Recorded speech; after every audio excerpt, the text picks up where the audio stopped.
శనగపిండి 4 చెంచాలు, రేషియో చెప్తున్నాను అనమాట. శనగపిండి 4 చెంచాలు, 1 చెంచా వరిపిండి, ఉప్పు, కారం, జీలకర్ర, వాము 2 నేను వేస్తాను. వేసి కొంచెం అప్పడాల సోడా వేసి ఈ థిక్నెస్లో కలుపుకోవాలి.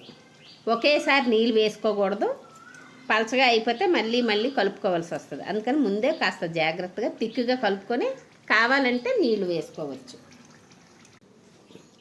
పిండి కలిపి ఉంచుకున్న తర్వాత ఇగోండి మనం ముక్కలకి ఉప్పు కారం కాస్త వేసి పట్టించుకోవాలి.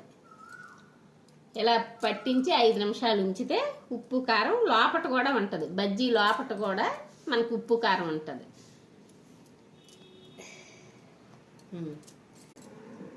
ఈ పొడుగు అయితే మనకి బయట కొన్నట్టు పెద్దగా వస్తాయి, పని ఫాస్ట్గా అవుతుంది.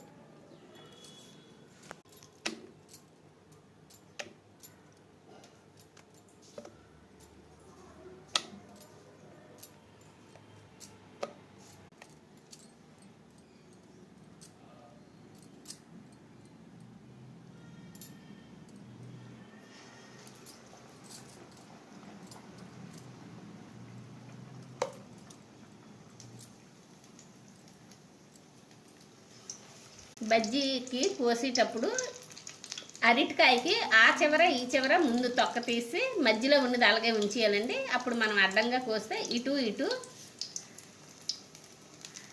ఇది ఈ తొక్క ఇటు అటు ఉంటుంది. అంటే మనం బజ్జీ వేసినప్పుడు విరిగిపోకుండా కరెక్ట్గా వస్తుంది అన్నమాట. ఆ తొక్క కూడా తినొచ్చు, మనమేం తీసి ఎక్కర్లేదు. నచ్చకపోతే తీసుకోండి. ఫైబర్ అనేది చాలా ఎక్కువగా ఉంటుంది.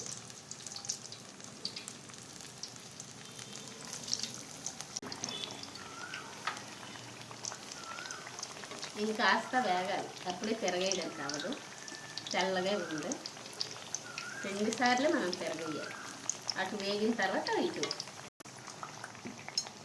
కారం పైన ఉప్పును కారం అలాగా ఆ డబ్బాలో ఉంది అన్నిటికీ ఒక దగ్గరే నేను కలుపుకుంటాను. ఉప్పు కారం ఉడకాలి కదా, పెద్ద సైజు కదా, టైం పడుతుంది. గాబర పడకూడదు దేనికైనా సరే. ఓకే, కొత్త మంది ఉడకడం ఆగుతుంది, అప్పుడు ఉడికిపోయినట్టు అనమాట. పలచగా కోసుకుంటే ఒకసారి ట్రై చేయండి, లైక్ చేయండి, షేర్ చేయండి, సబ్స్క్రైబ్ చేసుకోండి. Thank you.